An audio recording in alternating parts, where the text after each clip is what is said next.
결혼 이후 아들을 키우며 남편을 뒷바라지해왔다는 최 씨.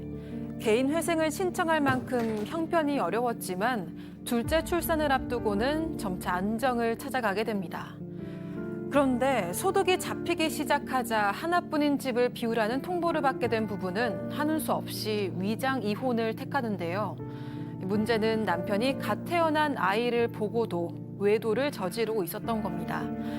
하지만 아이를 생각해서 끝내 용서했던 최 씨. 출장이 잦은 남편을 대신해 아픈 몸도 돌보지 못하고 육아에 며느리 노릇까지 충실히 해왔다고 하는데요. 그런 최 씨에게 되돌아온 건 남편의 두 번째 외도 사실이었습니다. 각서까지 써가면서 잘 살아보자던 남편이 너무나 낯설다는 최 씨. 이 난관을 어떻게 이겨내야 할까요? 자, 우리 사방 가족께서 직접 제보해 주신 사연입니다. 그 두 사람의 첫 만남부터 시작을 해볼까요? 네, 일단 제보자는 지금은 6살, 9살 이렇게 두 아들을 키우고 있고요. 남편은 사촌 오빠의 지인이었습니다. 그런데 우연한 소개로 만나게 되면서 지난 2013년에 결혼을 하게 됐습니다. 첫째 아들 낳고 둘째 낳기까지 참 우여곡절도 많았습니다. 이 남편이 빚이 굉장히 많았기 때문에 갚아도 끝이 없었고 또 그간 모아온 돈으로 메워보려고 해도 한계가 있었습니다. 결국 남편이 개인회생을 신청하게 되고요. 형편이 점점 기울긴 했지만 그래도 부부는 어떻게든 좀 이겨내보려고 했던 것 같습니다. 하지만 또 하나의 문제가 벌어지게 됩니다. 무슨 문제요? 사실 이제 지금 이 신혼 가정들은 국가에서 지원해주는 임대주택에 이제 거주하고 있었는데 그 임대주택의 조건이 일정 어떤 소득 밑에 있어야 되는데 이제 소득이 탁 잡히기 시작하는 거죠. 소득이 잡히기 시작하면 사실 그 임대주택에서 나갈 수밖에 없는 상황입니다.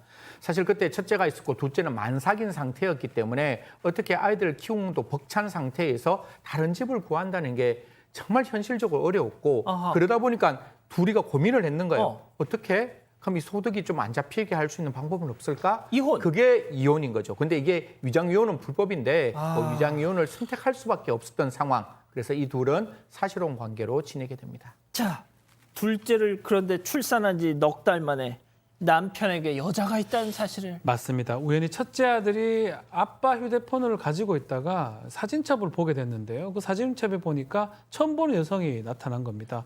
이 누구지라고 하면서 최 씨가 곧장 그 사진을 보게 됐고 알고 보니까 휴대전화를 보니까 외도를 저지르고 있었고요. 아마 이 본인 3살 아들의 또 둘째까지 육아 정신없는 와중에 당연하죠. 뭐 꽃다발 사주고 목걸이 사주고 온갖 연애 공세를 남편이 펼쳤던 그 것 돈도 없는 같습니다. 남편이. 예. 그래서 이 최 씨가 상간녀한테 따져 물었고요. 물으니까 남편이 와이프 다 정리됐고 호적 깨끗하다 이렇게 상간녀를 쏘겼던 것 같아요. 근데 결국 상간녀도 이제 죄송하다. 정리하겠다고 했는데 또 상간녀 입장에서는 또 상간녀 집안에서는 남편이 우리 속인 거 아니냐. 그렇죠. 사기죄로 걸겠다고 난리를 쳤다고 합니다. 자, 하지만 아직 첫째도 어린데다가 갓 태어난 둘째까지. 이게 그 교수님, 네. 그 사연자분께서는 용서할 수밖에 없잖아요, 일단. 아이들이 어리고 생활 능력이 없으니까 어쩔 수가 없다는 거는 알겠는데 이렇게 해서 이제 첫 번째 그 어떤 외도는 종결이 된 것 같은데요. 한 번 바라핀 사람이 그런 습벽이 있으면은 이게 이제 한 번으로 끝날까 그게 이제 의문이 드는데 어쨌든 이 이제 그 뭐 아내분은 어떻게든 살아보려고 노력을 했다고 합니다. 시댁이 뭐 굉장히 일을 많이 시키는 뭐 150포기씩 김장을 담는 집이 아이고. 여전히 있다고 그래요. 그래서 그럼에도 불구하고 며느리 노릇도 하고 그랬다고 합니다. 자, 외도를 용서했습니다. 김장도 150포기씩 저렇게 담갔어요. 자, 그런데 그 이후로도 참 서러운 순간들이 계속 있었다는 거 아닙니까? 네, 일단 남편이 건축업에 종사했기 때문에 작업에 한 번 들어가면 다른 지역으로 옮겨서 생활을 합니다. 그렇게 되면 뭐 2, 3주에 한 번씩 집에 오기도 하고 심할 때는 몇 달에 한 번씩 집에 오기도 하고 이런 생활이 이어졌습니다. 그러다 보니까 최 씨 혼자서 두 아이를 케어해야 해서 이것만 해도 좀 힘든 상황이었는데 아이가 또 하필이면 몸이 약합니다. 그래서 열경련이 굉장히 자주 일어나서 병원까지 혼자 오가야 했습니다. 아이들이 보고 싶다고 해도 영상통화만 할 수밖에 없었고요. 특히 유치원 졸업식, 뭐 초등학교 입학식 이렇게 아빠가 좀 좀 꼭 와줬으면 좋겠는 그런 특별한 날조차도 한 번도 온 적이 없습니다. 여기에 더해서 무엇보다 제보자인 최 씨는 희귀병 하나를 앓고 있습니다. 그런데 육아 때문에 이 수술을 좀 차일피일 미루다 보니까 오히려 병을 키웠던 겁니다. 그래서 결국에는 결과적으로 수술을 3번이나 해야 했습니다. 그런데 이 과정에서도 남편은 그 보호자 수술 동의서 이런 것만 써줬을 뿐이지 이 병원에 얼굴 한번 제대로 비춘 적이 없다고 합니다. 자, 왜 이렇게 드문드문 해줬을까요? 역시나 그 불길한 직감은 틀리지 않았습니다. 제보자 얘기 들어보시죠. 이 사람이 오면 그렇게 빨리 가지를 않아요. 애들하고 놀아주는 까였는데 어느 날 갑자기부터 회사에 무슨 일이 있다 일찍 가야 된다 막 이렇게 하는 거예요. 참 이상해서 핸드폰을 봤더니 글쎄 바람을 피우고 계시더라고요. 그래서 이거 언제부터냐 했는데 이제 죽어도 바람을 안 폈다 하더라고요. 들키자마자 제가 전화를 했어요. 어떻게 만났냐, 뭐라 하고 만났냐.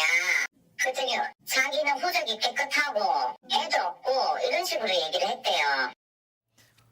또 바람을 폈습니다. 네, 맞습니다. 방금 피해자의 진술대로 건축업을 하고 자주 집을 비웠대요. 자주 비우고 그러니까 집을 비우면 남편이 없으면 그 아내가 가정고생 다 할 수밖에 없잖아요. 그래 가정고생 다 하고 있었는데 결국 남편이 2번째 외도를 저지릅니다. 이제 남편이 집에 이제 나갔다가 이제 돌아오니까 집에 돌아오면 최대한 오랫동안 집에 머물고 아이들과 굉장히 잘 이렇게 놀아주는데 어느 날 갑자기 싸한 느낌이 들었다는 거죠.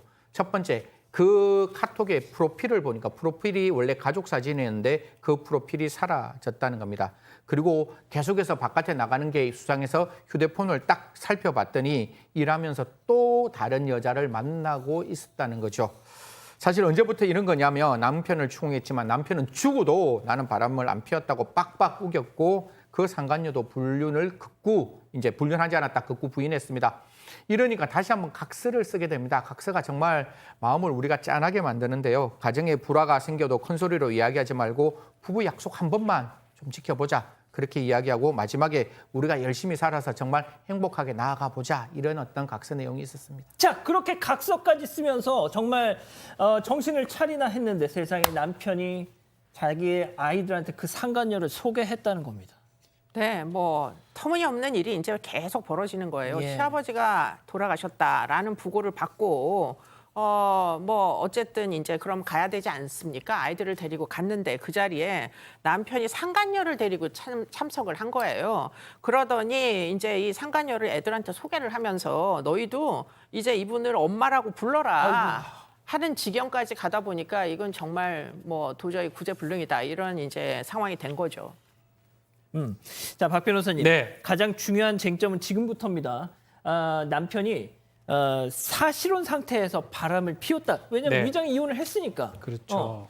자, 그런데 상간녀 쪽에서 이러는 겁니다. 아니, 당신들 이혼했잖아. 왜 난리야? 지금 이러는 거예요. 자, 현재 이 제보자하고 남편, 상간녀 입장이 조금 다릅니다. 이 제보자 입장에서는 지금 둘이 지금 바람이 났다, 불륜이다라고 주장을 하는데 이 상간녀는 지금도 불륜이 아니라고 얘기를 하고 있어요. 지금 말 그대로입니다.